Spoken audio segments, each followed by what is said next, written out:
The moving truck rumbled quietly through the gates of Maple Ridge, a pristine, HOA-run neighborhood where every lawn was trimmed to perfection and every house painted in hues approved by committee vote. Jack Brenner, dressed in a plain gray hoodie and worn jeans, stepped out of the cab with a calm that belied his past. To the neighbors who peeked from behind their curtains, he was just another quiet man starting over. They didn't know he carried the badge of a U.S. Marshal tucked deep inside a locked case. Jack chose this place for one reason: anonymity. After decades chasing fugitives and dismantling criminal networks, he longed for silence. No more surveillance vans, no more pre-dawn raids. Just a home, a porch, and the sound of birds in the morning. But as he unpacked boxes alone, he couldn't shake the feeling that this perfect little suburb was too perfect. There was a chill behind the smiles, a stiffness in every wave hello. Something about it itched like a phantom scar. His house sat at the end of a cul-de-sac, modest but secure. He had chosen it for the exit routes, the distance from HOA cameras, and the blind spot it offered from the street. To most, that would have been excessive. But Jack Brenner wasn't most people. As the sun set on his first day in Maple Ridge, he locked his door with muscle memory and opened a cold beer, watching, listening, waiting for whatever this place was really hiding. It didn't take long for Jack to notice the rules, not just written in the HOA handbook, but etched into the behavior of every resident. By his second morning, a folded notice was slipped under his door: trash bins must be concealed by 7 a.m. Violators will be reported. No signature. No welcome. Just an unspoken warning. That afternoon, a neighbor trimming his bushes offered Jack a smile that never reached his eyes, then glanced pointedly at a potted plant Jack had set beside the porch. The HOA documents arrived next. A thick, leather-bound manual was delivered by a teenage boy with a clipboard and an unsettlingly formal tone. "You're expected to read this. There's a quiz at your first HOA meeting," he joked, though his expression didn't change. Jack opened the book later that night. It was less a guide to living and more a doctrine of obedience: approved grass lengths, acceptable curtain colors, regulations for flagpole placement. It wasn't a neighborhood. It was a system of quiet control. Jack had worked undercover inside violent cartels and domestic militias, but this was different. This was subtle, polished, passive-aggressive. Every complaint came with a smile. Every warning was coded in polite language. It was the kind of place where power hid behind manicured hedges and legalese. He recognized it instantly. Oppression didn't always wear uniforms or carry guns. Sometimes it wore pastels and held clipboards. And Jack knew, from experience, that when control is this well-polished, it's usually protecting something darker underneath. Karen Litchfield wasn't elected president of the HOA, she declared herself. Residents say it was a unanimous vote, but Jack could tell it was closer to a surrender. She was the kind of woman who never raised her voice, yet somehow made everyone around her lower theirs. Always dressed in coral blazers and high heels that clicked like a metronome of control, Karen roamed Maple Ridge like a monarch with a clipboard. Her word was final, her smile immovable. Jack first met her on his third day. She arrived unannounced, flanked by 2 assistants in matching polos. "Just checking on your transition into our community," she said, her voice syrupy but sharp. Her eyes scanned his lawn, his porch, the out-of-place bird feeder he'd installed. "We do strive for visual unity," she added, jotting something down before turning on her heel. Jack didn't reply. He'd seen warlords with less presence. He ran her name that night. Karen Litchfield. No criminal record. No lawsuits. No unusual property acquisitions. She was clean, too clean. Too consistent. Jack had learned that true power in any system was rarely official. It lived in the margins, behind closed doors, in favors and fear. And Karen? She wasn't just enforcing the rules. She was the rules. But what troubled him most was that he couldn't find anything before 2009. No maiden name. No employment history. No trace of who she really was. And that, to a Marshal like Jack, was the first real red flag. It started with a ceramic flower pot, blue, hand-painted, a gift from Jack's sister back in Montana. He placed it just beside the front steps, beneath the shadow of a hanging fern. Harmless. Personal. But in Maple Ridge, personalization was provocation. The next morning, a bright pink notice was taped to his door: unauthorized ornamental display. Must be removed within 24 hours. It wasn't signed. It didn't need to be. Jack removed the note, but not the pot. Instead, he added a second one, filled with wild violets. He knew exactly what he was doing. This wasn't about flowers. It was a test of boundaries, of control, of who really had the authority in this little kingdom of uniformity. That night, he noticed a car parked just across the street, engine off, 2 silhouettes inside, staring. When he stepped onto the porch, they drove away slowly without headlights. The next day, the threat arrived. A man in a gray HOA-branded jacket knocked on his door with 2 others in tow. They wore belts that mimicked police utility gear, radios, zip ties, even a fake badge clipped to a chest strap. "We've had complaints about property violations," the leader said. "Step outside. We need to inspect your premises." Jack stared at them silently. Behind his calm eyes, his instincts were already engaged. They didn't know it yet, but they had just tried to arrest a federal officer on U.S. soil. And they were about to make the biggest mistake of their lives. They stood shoulder to shoulder on Jack's front porch, like bouncers at a nightclub pretending to be cops. Their posture was aggressive, rehearsed. The lead one, stocky with mirrored sunglasses and a walkie-talkie he didn't know how to use, pointed to the flower pots. "You're in violation of Section 9A of the HOA Code. You've refused multiple notices.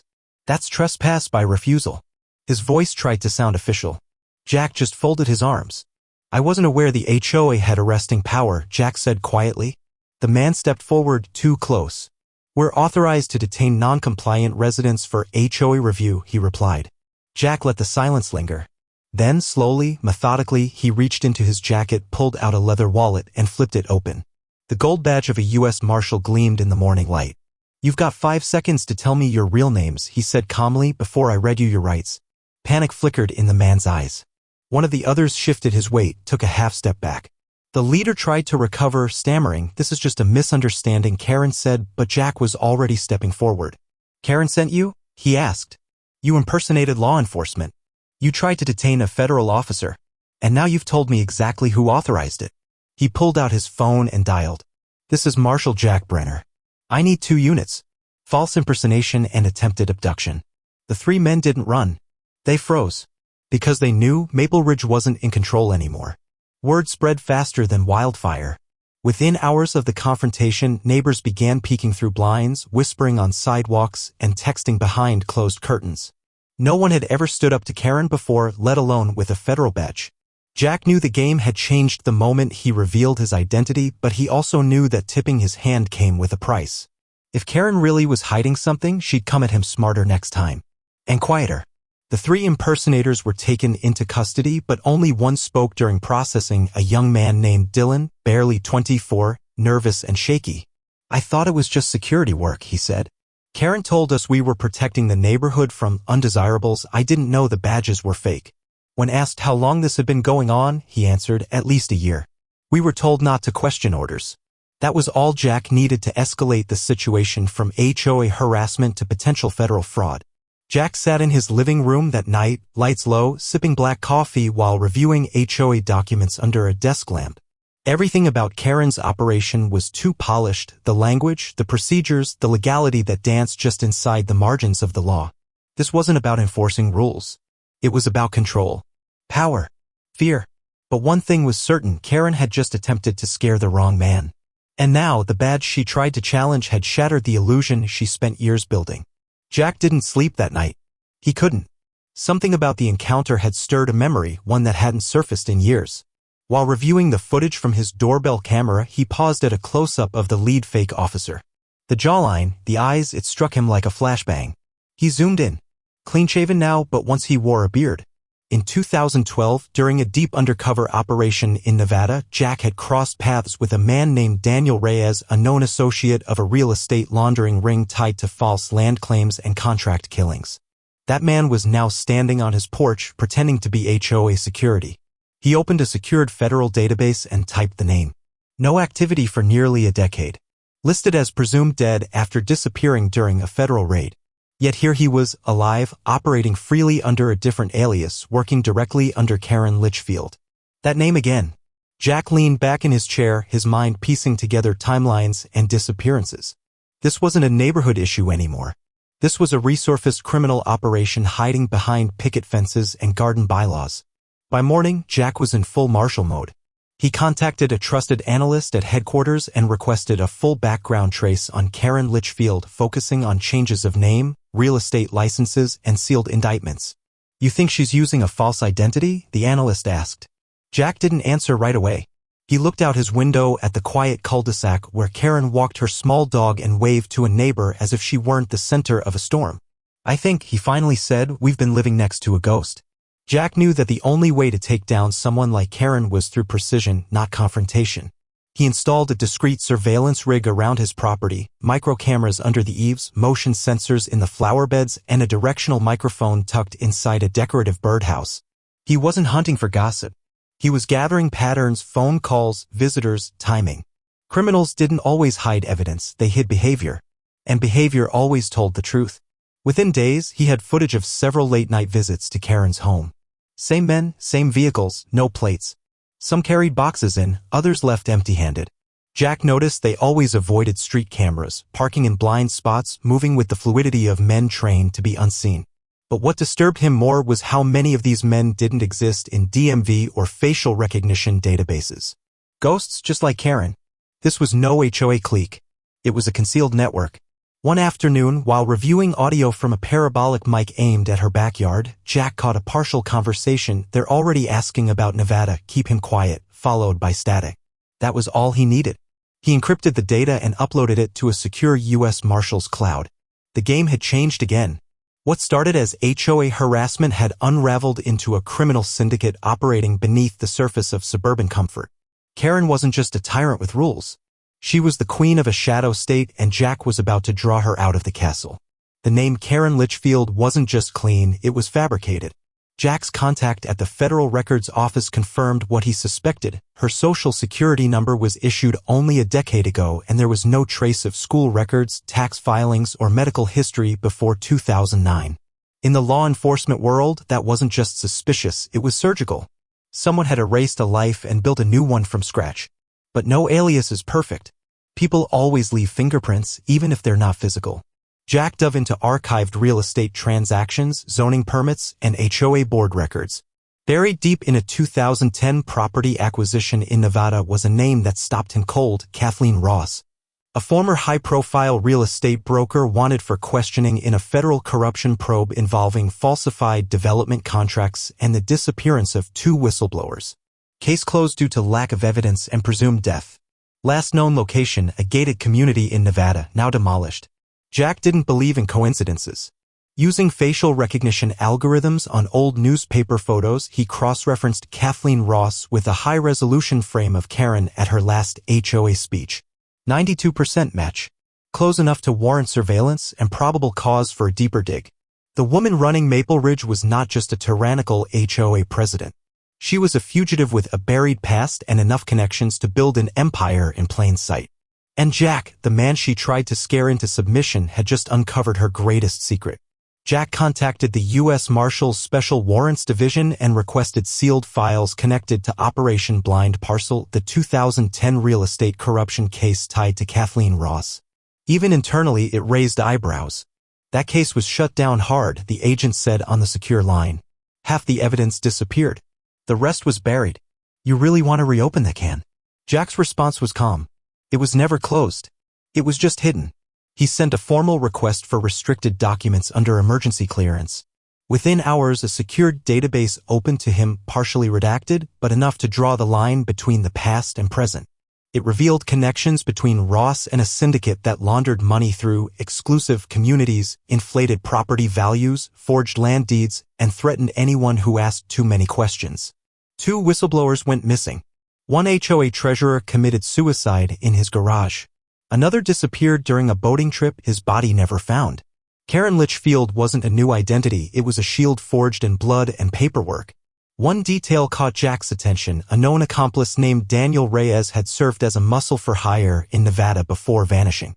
And now he was showing up in Maple Ridge posing as HOA enforcement. That sealed it. Jack wasn't dealing with petty suburban tyrants. He was facing a resurrected criminal organization, reborn in plain sight under the protection of bureaucracy and silence. And the neighborhood he moved into? It was just the newest front. But this time, Ross had picked the wrong neighbor, one with federal reach, nothing to lose, and a memory sharp as a blade. Before she vanished, Kathleen Ross had been a rising star in luxury real estate circles: flawless presentations, political donors as clients, a smile that could close million-dollar deals in minutes. But behind the flash was a ruthless strategist who built false developments, rerouted public funds, and intimidated any official who asked too many questions. When the federal task force closed in on her operation in Nevada, she disappeared. No trace. Burned IDs, wiped accounts, and abandoned car near the Hoover Dam. Presumed dead. But Jack knew better. Ghosts don't vanish. They adapt. What troubled him most was how deep her protection went. According to sealed memos, Ross had ties to several regional authorities, county clerks, zoning board members, even a retired judge who later bought land in her developments. It explained how she had evaded federal capture for over a decade. It also explained how she was able to reinvent herself so effectively in Maple Ridge: new identity, new face, old methods. The quiet HOA rules weren't just community standards, they were control systems. Psychological fences. Jack printed out every photo, memo, and news clipping tied to Kathleen Ross and laid them across his dining table. At the center, he placed a current photo of Karen Litchfield smiling in her pastel blazer at a community garden event. Side by side, the resemblance sharpened. The shape of the jaw. The set of the eyes. He didn't need more proof. He had enough to get a federal judge's attention. But Jack didn't want her arrested in silence. Not yet. He wanted the whole operation exposed. Publicly. Permanently. And for that, he needed to bait the queen out of her castle. Jack began noticing patterns among the residents, subtle but undeniable. A family on Pine Grove Lane moved out overnight without listing their house. An elderly couple suddenly took down their American flag after proudly displaying it for 20 years. One man stopped speaking to Jack entirely after initially offering help with his mailbox. Fear was creeping through Maple Ridge, not openly, but through nods, hesitations, and closed curtains. Karen's reach was longer than it seemed. And tighter. He started small conversations on the sidewalk, at the mailbox, during early morning jogs. A retired teacher named Ms. Dorsey was the first to open up. "We all know something's wrong," she whispered, scanning the street. "But people disappear, Mr. Brenner. Not just move, they vanish. Karen always has a reason. Violations. Liens. Eviction by procedure. It all looks legal until you realize no one questions the paperwork." Jack nodded, careful not to reveal too much. What he needed was someone inside. Someone who'd seen Karen operate up close. That chance came through Harold, a quiet maintenance man with access to HOA storage rooms and internal memos. One night, Harold handed Jack a sealed envelope behind the clubhouse marked confidential. Inside were copies of warning letters, internal logs, and voice recordings from closed-door board meetings. The material was explosive. It showed how Karen fabricated violations, leveraged silence through fear, and even directed private investigators to follow certain residents. Jack had seen cartels run with less sophistication. This was no longer about property management. This was coercion, and it was time to break it wide open. Beneath the polished veneer of Maple Ridge, Jack had uncovered a latticework of control disguised as community service. The HOA wasn't just a board, it was a front. Financial records showed HOA dues being funneled into consulting firms that didn't exist, while maintenance contracts were awarded to shell companies with no physical address. Karen's network ran like a corporation, with layers of plausible deniability, fake paper trails, and just enough real services to pass any basic audit. Digging deeper, Jack discovered that the HOA had a private server, secured off-site, encrypted, and only accessible to executive-level board members. With Harold's help, he intercepted login credentials from a forgotten maintenance tablet linked to the system. What he found there confirmed everything: meeting transcripts that detailed the targeting of specific residents, security footage doctored to justify fines, and blacklists marked non-compliant. There were even psychological profiles, summaries of personal habits, fears, income levels, political affiliations. This wasn't community governance. It was surveillance with strategy. The most damning file was titled Continuity Plan. It outlined contingencies in case of exposure, staged resignations, redirected blame to disposable employees, even instructions for destroying paper records and scrubbing digital ones. There was a name at the bottom of the document: K. Ross. It wasn't a slip. It was a signature. For the first time in over a decade, Kathleen Ross had written her name without the mask. Jack smiled grimly. She'd hidden behind rules, uniforms, and false decorum. But now he had the map of her empire. And he was going to bring it down from the inside out. Jack always believed that if you follow the money, you find the truth. And beneath the manicured lawns of Maple Ridge, money flowed like an underground river, quiet, invisible, and dirty. He traced thousands of dollars in HOA violation fines to third-party vendors with generic names like Civic Renewal Partners and Golden Grove Management. But none of them had offices. None had employees. Just P.O. boxes and quick cash withdrawals in surrounding counties. The whole system was built to look boring so no one would question it. He dug into the tax filings and bank records linked to these shell corporations. With help from a treasury contact, he discovered these entities were laundering funds through short-term real estate flips and luxury car rentals that never rented to anyone. On paper, the money was being spent on neighborhood improvement projects, but Jack now held photos of crumbling sidewalks, peeling paint, and a single trash can labeled Beautification Project, $28,000. The scam was brilliant in its simplicity: overcharge, ghost bill, recycle, rinse, repeat. But what disturbed Jack the most was the discovery of offshore transfers. Karen, or Kathleen, had moved hundreds of thousands to accounts in Belize and the Cayman Islands under a company name, Sunvale Properties Limited.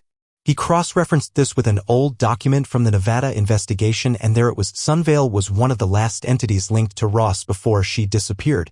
She wasn't just hiding. She was thriving, building wealth from fear, fines, and fake paperwork. And now Jack had the numbers, the names, and the leverage to dismantle it all. Jack knew exposure wasn't enough. He had to infiltrate the inner circle. To dismantle an empire like Karen's, he needed to become one of her trusted pieces. So he played the part. At the next HOA meeting, he arrived early, dressed neatly in slacks and a collared shirt, and sat quietly near the front. He asked a few questions about community engagement, praised the efficiency of the board, and even complimented the neighborhood security protocols. Karen took notice. Within a week, Jack received a handwritten invitation to attend a private HOA subcommittee meeting, special projects. It was exactly the foothold he needed. The meeting took place at Karen's home. Up close, her space was immaculately curated, sterile, precise, almost theatrical. It wasn't a home. It was a headquarters. She smiled at Jack with careful charm. "We need more residents who think long-term," she said. "You seem like someone who understands structure." Jack nodded, hiding the fire behind his calm expression. He had just been let into the lion's den. That night, he recorded everything. From discussions about selective enforcement to references to compliance pressure points, it was clear that the subcommittee wasn't about beautification or bylaws. It was a boardroom for coercion. Names were dropped. Amounts were mentioned. One man even laughed, "If we fine them enough, they move out on their own." Clean turnover. No lawsuits. Jack kept smiling through it all. Inside, he was building a case brick by brick. And now he was sitting at the very table where the rot began. Karen was used to being in control. Every glance, every whispered conversation, every clipboard signed under dim porch lights. But lately, something was off. She noticed more questions at meetings. Fewer nods of blind agreement. Some residents who had once been silent started asking for documentation, receipts, justification. And then there was Jack Brenner. He smiled too much. Listened too intently. Never reacted with fear, only patience. She'd underestimated him. And now that mistake was catching up. Her network began tightening. She called private meetings with her enforcers, but one of them had stopped returning her messages. Dylan, the youngest, the weakest link. She sent someone to his apartment only to find it abandoned. No forwarding address. No warning. And then came the letter in her mailbox, unmarked, typed, "You should have vetted your pawns better." Karen stood frozen on her porch, heart racing behind her composed expression. Someone was playing her game now, and playing it better. She reached out to her lawyer, requested a review of her land trusts, and instructed her accountant to reroute all remaining funds offshore immediately. But the paranoia was spreading. Her phone buzzed constantly. Her sleep shortened. Her usual control over the HOA board began to erode with every subtle shift in confidence. She'd built an empire out of fear, but fear cuts both ways. And now, for the first time in a decade, Kathleen Ross felt it clawing at her perfectly composed world. The next HOA meeting was no different on the surface: folding chairs arranged in neat rows, coffee in white paper cups, and clipboards passed down with hollow pleasantries. But this time, the room was wired. Jack had installed 2 discrete recording devices under the lectern and in the false vent above the stage. A third device, far more valuable, came from a retired neighbor who agreed to wear a button camera. The goal was simple: record everything, from smiles to threats, and reveal how the HOA truly operated. Karen entered precisely at 7 p.m., dressed in a tailored powder blue suit. She smiled as always, but there was stiffness in her shoulders. She scanned the room as if expecting betrayal behind every face. Her voice, when she began the meeting, was steady but lacked its usual warmth. The agenda moved quickly at first: lawn violations, upcoming inspections, a new proposal for visual uniformity guidelines. Then came the moment Jack had baited her into an open-floor discussion about compliance enforcement. A resident nervously raised her hand. What happens if someone refuses repeated HOA notices? Karen's answer was automatic. We take appropriate measures to ensure harmony. But Jack pressed. What do appropriate measures include? Karen hesitated just a second, but enough. Internal protocol, she answered. Nothing that violates local statutes. Jack smiled faintly. It was the first recorded admission that the HOA acted beyond written policy. The meeting continued, but Jack already had what he needed. The room may have looked ordinary, but tonight it was filled with witnesses and evidence. It was hidden beneath the thorns of Karen's prized rosebush, a micro-wiretap the size of a beetle installed during one of Harold's early morning landscaping rounds. The HOA board believed their outdoor strategy sessions just behind Karen's veranda were safe from prying ears. But Jack had planned otherwise. For weeks, the device recorded hours of whispered scheming, which residents define next, how to rig upcoming board elections, and how to deal with the Marshal. One voice stood out Karen's. He's too calm, she said during one recording. Too confident. I don't think he's who he says he is. Another replied, do we dig into his records? Karen snapped back, no. That's how mistakes happen. We isolate him. Fines, complaints, noise citations. Grind him down. Jack listened to the playback with icy focus. She hadn't just noticed him, she'd activated the same tactics she'd used on whistleblowers a decade ago. The difference now? Jack wasn't someone who cracked under pressure. He built his cases inside it.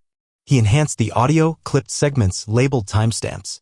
Each moment was another nail in her coffin. The wiretap didn't just catch corruption. It captured intent, the language of control, the manipulation of public trust, the unmistakable tones of someone who had done this before and thought she'd never be caught.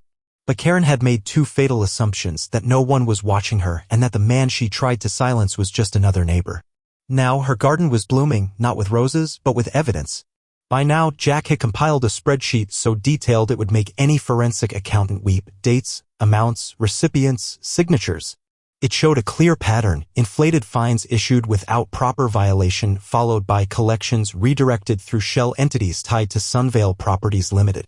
Some homeowners were fined over $20,000 across 5 years for supposed non-compliance issues like mailbox paint color or leaf accumulation. One couple had paid over $9,000 in a single year just to avoid foreclosure threats. He visited them, a quiet pair in their 60s named the Whitakers who once tried to sue the HOA but dropped the case after receiving anonymous threats. Their story was haunting, sleepless nights, legal confusion, their daughter's car vandalized in the driveway. Jack showed them the documents. The fines they'd paid hadn't gone to maintenance or the HOA account. They'd been siphoned directly into a company registered in Delaware under a false name. The same pattern repeated across the neighborhood. Karen wasn't managing a community, she was extorting it. The most damning piece of evidence came from a 2020 invoice marked Compliance Enforcement Services Discretionary Fund. Jack traced it to a payout made the same week a resident was mysteriously evicted after refusing to pay a series of fraudulent violations. The payment? $15,000. Recipient? Daniel Reyes, the same man who showed up on Jack's porch with a fake badge. That was the last link in the chain. The money, the motive, the method. Karen had cloaked her crimes in the language of bylaws and bureaucracy. But now her shield was shattered and the charges would be very real. Jack had seen fronts before, fake businesses, fake churches, even fake charities. But this was the first time he had seen a suburban homeowners association used as a laundering machine. It was brilliant in a cold-blooded way. The HOA structure gave Karen cover, the appearance of democratic leadership, community consensus, and legal legitimacy. Yet behind that glossy facade, Maple Ridge was operating like a cartel, with her as the silent Don. The evidence was overwhelming. Nearly every board member had some form of compensation outside their role: private construction deals, cash payments, or suspicious property discounts. Even the neighborhood's landscaper had been caught falsifying receipts in exchange for cash drops. But what made it worse was the systemic complicity. Residents had stopped asking questions because fear had replaced curiosity. That silence was the real power Karen wielded. Jack compiled it all into a federal case file, over 600 pages of documentation, recordings, wiretaps, and signed witness statements. He submitted it under a sealed heading, Operation Paper Garden. The name was fitting. On the surface, everything was pristine. But underneath, the roots were rotten and spreading. The HOA wasn't just a criminal front. It was a model, one that could be replicated in any quiet American suburb. Unless someone stood up. And Jack wasn't just standing. He was about to knock the whole structure down. It happened at the Saturday afternoon HOA social, sunlight glinting off the community pool, children splashing in the shallow end, neighbors sipping lemonade and chatting over a grill. The perfect suburban mirage. Jack had chosen this moment intentionally. He wanted the truth to rupture where Karen felt most untouchable, surrounded by loyal followers and artificial serenity. He walked in wearing jeans, sunglasses, and a folder tucked neatly under his arm. Calm. Focused. Loaded with truth. Karen spotted him from across the patio, her smile stiffening. "Mr. Brenner," she called, already walking toward him. "We didn't expect you at this event. Everything all right?"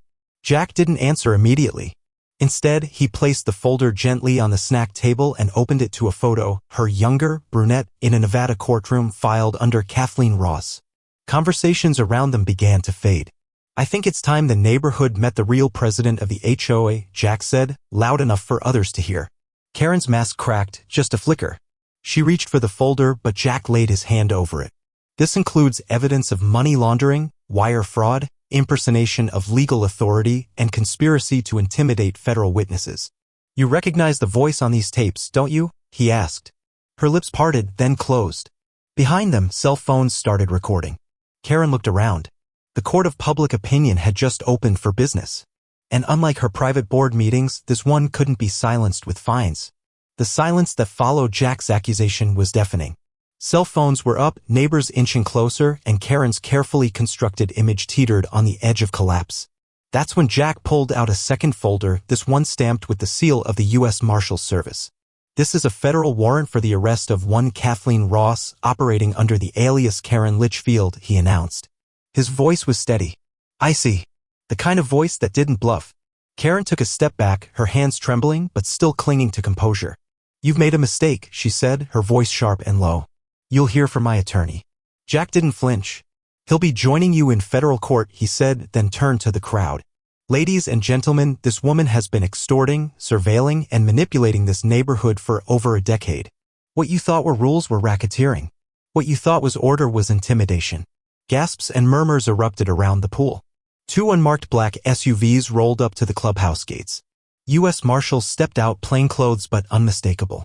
They moved in quickly, professionally. Karen didn't resist, but her eyes scanned the faces around her as if still searching for an escape route that no longer existed. One of the marshals read her rights aloud while Jack handed off the evidence packet. She was led away in cuffs, her pastel suit now the final costume in a career of disguises.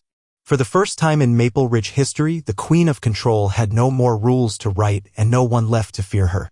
The video of Karen's arrest hit the internet before the marshals' SUVs even reached the freeway. A teenager named Max, who lived 3 houses down from Jack, had live-streamed the entire poolside confrontation on a local community app. Within minutes, it was on YouTube, then Twitter, then the evening news. The caption read, "HOA president arrested, turns out she's a wanted fugitive." And just like that, Karen's empire of silence dissolved in digital uproar. News vans circled Maple Ridge within hours. Reporters camped outside the neighborhood gates, interviewing confused residents, former board members, and even Harold, the quiet maintenance man who now spoke with the weight of vindication. "We all knew something felt wrong," he said. "We just didn't think anyone would be brave or powerful enough to expose it." Jack refused interviews, remaining out of sight, watching as the story unfolded from the shadows where he worked best. But it wasn't just local buzz. National outlets picked it up. Fugitive builds criminal empire behind HOA, how Karen became Kathleen, suburb scandal, U.S. Marshal goes undercover in quiet community. Jack's name never appeared officially per his request. The credit went to federal agencies, the warrant, and cooperative neighbors. He didn't care about glory. What mattered was truth, exposure, justice. And as the world watched a suburban villain fall in real time, Jack began preparing for what came next, the dismantling of her entire network, starting with the lies buried beneath every foundation she touched. In the days following Karen's arrest, Maple Ridge transformed from a pristine suburb into a battlefield of whispers, judgment, and uneasy truths. Some residents were relieved, thankful that the grip of quiet tyranny had finally been broken. Others were angry not at Karen, but at Jack. "He brought the feds into our community," one man muttered at a board gathering. "He ruined our reputation." Jack said nothing. He'd seen this before. When a mask comes off, not everyone is ready to face what was behind it. Old alliances fractured overnight. Former board members scrambled to distance themselves from Karen, claiming ignorance. "I just followed her lead," one woman said. She was persuasive. But others pushed back. "You didn't just follow, you enforced." Arguments broke out at mailbox clusters, at the dog park, even during the Sunday potluck. Friendships wilted under the weight of complicity. The perfect neighborhood had been built on compliance and fear. Without Karen, it had no center, and no one knew what rules still mattered. Jack kept a low profile, declining to attend the emergency HOA reformation meetings. But from a distance, he observed something he hadn't expected: honesty. Residents started asking real questions. Transparency became more than a buzzword. Some even approached him privately to thank him, voices low but eyes clear. "You saved us," one woman whispered. Jack didn't believe that. He hadn't saved them. He just opened the door. What they did with their freedom was up to them now.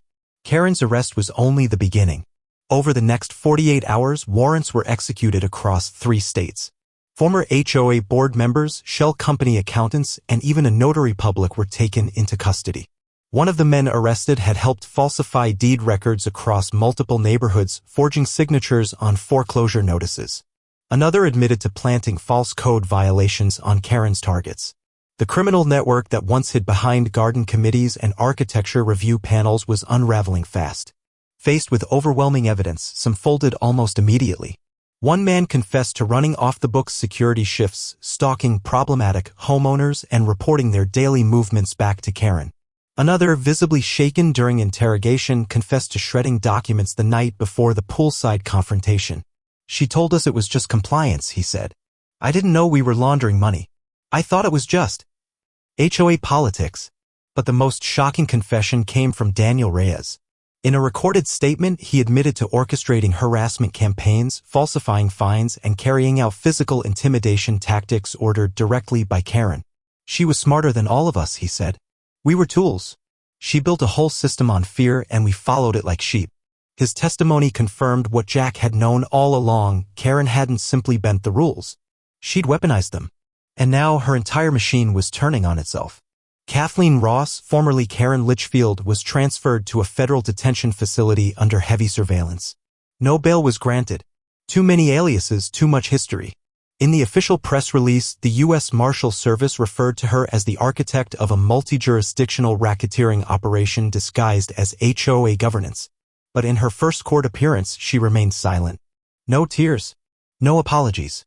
Just a cold, unreadable stare, as if she still believed she would find a way out. The courtroom was packed.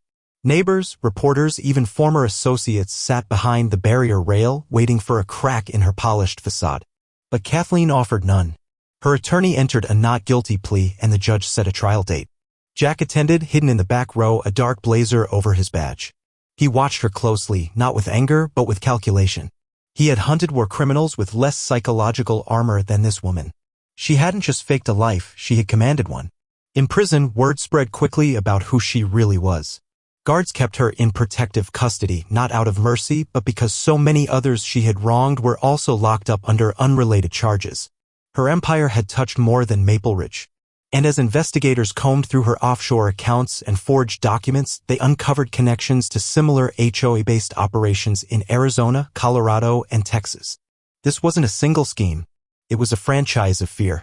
And now its queen sat behind bars, stripped of her titles, her aliases, and her control. After the dust settled, the Department of Housing and Urban Development dispatched a federal oversight team to Maple Ridge. Their mandate was simple: dismantle the remaining structures of Karen's false authority and restore legitimate governance. They arrived quietly, no flashing lights, no loud announcements. Just suits, laptops, and boxes of files. Jack met them at the clubhouse, where an old HOA seal still hung above the entryway like a relic of a fallen regime. The cleanup wasn't just legal, it was emotional. Residents gathered in tense meetings, voicing frustrations they had buried for years. "I paid thousands in fake fees," one man said, holding back tears. "And I never had the courage to fight back." Others confessed to being complicit, even if passively. "I knew things felt off, but I didn't want to make waves." The agents listened, took notes, collected documents, and worked to unravel every fake lien, fraudulent fine, and hidden transaction. Jack offered quiet assistance. He pointed out blind spots in the financial records, recommended audits, and ensured that whistleblowers like Harold were legally protected. For the first time in years, Maple Ridge began to breathe. The fear that had poisoned it was slowly being extracted, one policy at a time. And though the lawn still looked perfect, there was a new kind of order taking root, one based not on silence and submission but truth and accountability. Harold never thought he'd testify in a federal case. A quiet man, always in the background with his rake or wrench, Harold had once been considered invisible. But now, in a courtroom packed with cameras and legal observers, he stood as one of the key witnesses in the federal prosecution of Kathleen Ross. When he took the stand, he didn't speak like a victim, he spoke like a man who had finally reclaimed his voice. He detailed how Karen had recruited him early, offering small perks, bonuses, off-the-record, assignments, and casual threats disguised as advice. "She told me it's easier when you don't ask questions," Harold said. He recounted seeing forged violation slips, transporting documents late at night, and even disabling surveillance cameras before key evictions. "At first, I thought I was just helping the community run smoother," he admitted. "But the more I saw, the more I realized I was helping her erase people." His voice trembled when he described the fear. "There were nights I couldn't sleep. People would disappear and we all acted like it was normal." But then he looked directly at the jury. "Jack Brenner gave me a second chance. Not just to do the right thing, but to stop pretending it wasn't happening." His words carried weight, authentic, undeniable. When Harold stepped down, the courtroom was silent. His truth had become the bridge between quiet complicity and public justice. Jack never liked goodbyes, not in war zones, not in courtrooms, and certainly not in quiet suburbs. Once the final arrest reports were filed, the financial audits completed, and the trial date set, he packed his things into a single duffel bag. No ceremony. No farewell party. Just a soft morning fog, the echo of birdsong, and a last glance at the street that once tried to swallow him whole. Maple Ridge had been a battlefield dressed in picket fences, and his mission there was done. Neighbors waved from their porches as he walked to his car. Some gave awkward thumbs-ups, others mouthed "thank you" as if speaking too loudly might break the spell of peace that had finally returned. Jack responded with a nod, nothing more. He wasn't interested in recognition. Justice wasn't about applause. It was about righting what had been bent, exposing what had been buried. He didn't need to be remembered, only that they remembered the truth. Before leaving, he stopped by Harold's modest home. They shook hands at the door, no words exchanged. Just mutual respect. Then Jack got in his car and pulled out of the cul-de-sac, disappearing down the road as silently as he had arrived. No one knew where he would go next. But somewhere out there, another community needed watching. Another predator was hiding in plain sight. And Jack Brenner, the U.S. Marshal with steel in his comm, was already on his way. Maple Ridge didn't change overnight, but it changed. The new HOA board was composed of residents who had once been afraid to speak. Now, they led with transparency, publishing budgets online, holding open forums, and eliminating punitive fines. The bylaws were rewritten not as weapons, but as protections. Trust, once a fragile myth, slowly began to grow roots. The community that had lived under the shadow of one woman's control was learning how to govern itself, with courage, not compliance. The neighborhood took on new sounds, laughter returning to driveways, kids playing without glances over shoulders, neighbors knocking on each other's doors with cookies instead of complaints. There were growing pains, disagreements, confusion, moments of doubt, but it was real. And it was theirs. They planted a new tree in the community garden, right where Karen once gave her speeches. A plaque beneath it read, "Truth sets roots where fear once ruled." No one mentioned her name again. They didn't need to. As for Jack, his name became legend. Parents whispered the story to their kids like a suburban folktale, the man who walked into the quiet, saw through the lies, and lit the match that burned down the illusion. No one ever saw him return, but sometimes, in the quiet just before dawn, neighbors said they saw a black SUV roll slowly through the streets, pausing, watching, then disappearing. Not surveillance. Just a reminder. That peace isn't passive. And justice, when it arrives, doesn't knock. It walks in with calm eyes and a badge no one sees coming.